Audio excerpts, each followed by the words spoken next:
Hi friends, ఇవైతే తెలకపిండి వడియాలు చాలా బాగుంటాయి అనమాట. పిండి వడియాలు అని కూడా అంటారనమాట. ఏదైతే తెలకపిండి ముక్కలైతే నువ్వుల నుండి వేస్టేజ్ మనం ఆడించినప్పుడు వస్తుందో ఆ తెలకపిండిని అయితే తెచ్చి కొంచెం వాటర్ వేసి కొంచెంసేపు నానబెట్టుకోవాలి.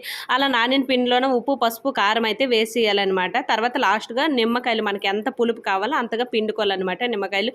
ఇదైతే మా అత్తమ్మ కలిపి ఇచ్చింది కాబట్టి నేను చూపించలేకపోయాను. సో ఇక్కడికైతే తెచ్చాను. ఫస్ట్ డే ఇలా కలుపుకోవాలి, ఇంకా సెకండ్ డే కూడా కలుపుకోవాలన్నమాట. ఇలా 3 days ఇది బాగా ఊరాలన్నమాట. ఊరినప్పుడే అందులో నుండి పులుపు అయితే వస్తుంది. చాలా టేస్టీగా ఉంటాయి.